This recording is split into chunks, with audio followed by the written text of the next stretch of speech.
Mamă, ai putea să-mi dai, te rog, niște bani?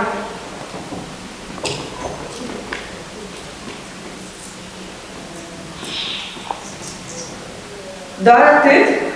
Da, dragă mamă, nu am primit salariu. Da, și să nu uiți că mi-ai promis o pereche nouă de blugi. Da, dragă mamă. Mamă, mai să dai ceva bani, că mi se descleie pantofii și nu pot merge așa la facultate. Măi, Iuliai, știi ceva? Ia nu mai nebuni și tu. Du-ți la tatu și ceri că eu nu mai am niciun bănuț. Dar mai bine, ia-ți pantofii. Bine, mama, mă descurc eu cumva. Tată, poți să dai ceva bani? De unde bani? Știi că banii ăsta mai mult. Și apoi eu, când eram de vârstă ta, nu ședeam pe capul părinților. Descărcam vagoane. Bine, tata, așa voi face. Nastea, vine și mă lupt în grădină, că așa trag examen, iar eu nu mă descurc de unul singur. Nu, lucru fizic de mine. Și apoi, dacă n-ai știut, n-ai voie să exploatezi un copil. Mamă, el iar începe. Măi, Iuliai, lasă-o face. Ce v-ați plecat de capul ei și tu și Alexandru? Tată, nu uite chiar toată viața să lucrezi. Ea e una, voi sunteți doi, trebuie să o protejați. Și apoi ea o să ne țină la bătrânețe. Dar de lucru dovedia să se salve. Ionel îi înțelege pe părinții lui că nu au bani, dar suferă enorm că îl tratează diferit de sora sa. Dragă, ce mâncare te-ai mai la prânz? Salată din varză. Păi și de dimineața la dejun tot asta mâncare. Ce, ai uitat că sunt la dietă? Și mâine? Ce mâine? Mâine ce vom mânca? Dubleac fiert. Și la prânz ce? Tot dubleac fiert. Și cât timp va dura toată dieta asta ta? 2 săptămâni. Poți să te rog ceva? Spune-mi. Poate te rog frumos mama la pizza? Cum? Tu ce? N-ai pic de respect, pic de rușine față de mine? Tu vrei eu să-ți îmi sigură? Și pentru că ești două jumătate. Știu că nu are dreptate, deși Alexandru încercă să o înțeleagă, dar e prea de tot. Cât nu ai iubi o persoană, nu o lăsa să te domine. Din această cauză, de multe ori apelăm la minciună.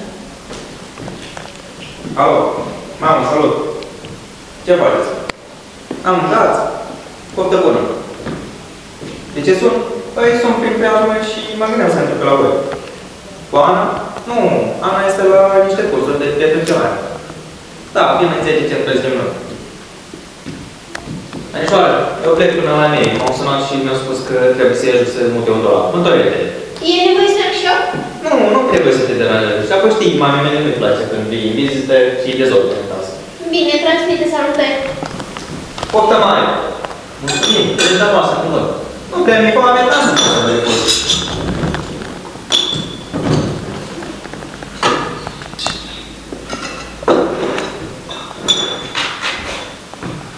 Cred că n-ai mai reușit să mănânci azi. Uite ce te-ai tras. Ai slăbit. Anișoara cred că te ține la dietă. O, mamă, care dietă, mâncăm de toate. Chiar azi o copt o găină. Ei, înseamnă că vor și mi-am noi de tine, că eu pe tată nu prea la vin. Îți veni tăia pe tine cu frigărui, găini. Aha. Bun, mamă, mulțumesc.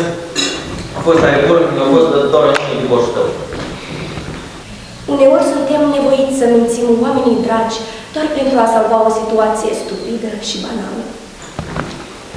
Știi, vreau să te rog ceva. Vorbește cu Nastia, că ea nu ne mai ascultă. Păinurește toată ziua pe undeva, a lăsat și facultatea. Zice că ce trebuie să învețe, că vrea să lucreze și, dacă îți amintești, era eminentă la școală. Tu nu mi ești niciodată din cuvânt, însă ea... Știi, mamă, când lucram eu prin prejurul casului meu și ne rupeam spatele, tu ce spunea ei? Că să nu lucrez acum, că adopie când ar crește mare? Ia că... Asta. Așa, Alexandrule.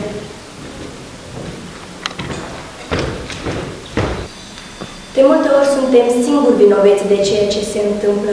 Păcat că înțelegem prea târziu că copiii trebuie tratați la fel, indiferent de gen sau vârstă. Bună ziua, elevi! Bună ziua, doamnă Fericită! Astăzi vom discuta despre alimentația sănătoasă și rolul acesteia în menținerea sănătății organismului. Ce cunoașteți cu referință la această temă? Ce să cunoaștem? Știm că fetele sunt înnebunite după dietă și nu le pasă rolul de alimentație. Vă rog să vă liniștiți și să continuăm discuția. Alimentația sănătoasă înseamnă un consum echilibrator de alimente. Da, într-adevăr, pentru a fi sănătoși trebuie să ținem cont de ceea ce mâncăm și de felul cum mâncăm. Pentru un stil de viață sănătos, trebuie să ținem cont de ceea ce mâncăm. Exact, trebuie să consumăm echilibrat alimentele pentru a putea regla mesele zilei. De aceea trebuie să existe un consum echilibrat de macronutrienți, proteine, glucide, grăsimi și micronutrienți, minerale și vitamine. Micul dejun are și el un rol esențial. Mâncând încă din primele ore ale zilei, putem regla ușor cantitatea alimentelor și respectiv ceea ce consumăm. Atunci când ne creăm un regim alimentar, trebuie să ținem cont de piramida alimentară. Exact. Este recomandat consumul a 2-3 porții de lactate pe zi cu circa 1,5% de grăsime. De asemenea, peștele trebuie consumat de 2 ori pe săptămână, iar carnea de vită, de pui și de curcan este recomandat de consumat o dată pe săptămână. Doamnă dirigintă, dar cum rămâne cu dieta de slăbire pe care fetele o țin în mod strict? Nu, orice dietă este categoric interzisă tuturor, pentru că sunteți în perioadă de creștere și dieta va afecta grav organismul. Uneori dăm sfaturi înțelepte discipolilor noștri, în realitate însă singuri nu le respectăm. Hei, bună seara! Aștepți ceva sau pe cineva? Și dacă aștept, ce-ți pasă ție? Nimic, încercam doar să te ajut. Cine ești tu ca să mă ajuți? Fratele meu, tatăl meu, sau poate iubitul meu? Ești un nimeni, un străin. Vezi de drumul tău. Încercam doar să te ajut, știi? Văd că ești singur și pleca un întuneric. Asta e. Ai văzut o fată singurică și hai să o amin. Ești un bădăran și un cretin și un muieratic. Care-te? Bine, scuze-mă. Nu pot să cred. A făcut un gest frumos. Păcat că ea nu l-a observat. De ce se întâmplă astfel? Când vrei să tratezi un om, pur și simplu ăsta te neglijează. Când ar fi putut pur și simplu să-ți răspundă, mulțumesc. Auzi, doctorie, cât e o oră? Pe mine mă întrebați. Păi și de ce nu e pe stătul ăla? Poate ne face companie. Nu sunt singură, sunt cu prietenul. Cine? Ăla? Da. Și de ce stă acolo? Ne-am certat puțin, dar ne împăcăm. Auzi? Lasă spărarea. De ce o fixezi fata? Ai grijă să nu ți-o furăm. Am glumit. Mulțumesc. Pentru ce? Pentru că mi-ai dat de să sunt de folos. Îmi dai un fum? Nu mulțumesc. Știi, tata îmi spune mereu că este dămătoș. Tu tot timpul asculți de părinți. Sunt părinții mei și oarecum mă încred în ei. Ești cam demodat. Credeam că doar fratele meu așa. Corect până la absurditate, dar văd că mai sunt din ăștia. Nu-ți iubești fratele? Nu că nu l-aș iubi, doar că mama mea mi-a dat tot timpul drept exemplu. Eu e ascultător, dar tu nu știu cui te-ai aruncat. Și asta mă motivează să le fac pe toate pe dos. Știi, eu nu am nici frate, nici soră, dar dacă aș avea, aș fi cel mai fericit. Prostii, oricum ești drăguț. Uneori, un model de bunătate și un comportament decent educă mai bine decât 10 lecții de educație morală. Viața e un teatru, iar noi, actorii ei. Sperăm că prin aceste scene am creat spectacolul vieții de zi cu zi. Scenele prezentate au menirea de a educa tinerii, de a le promova valorile unei personalități adevărate.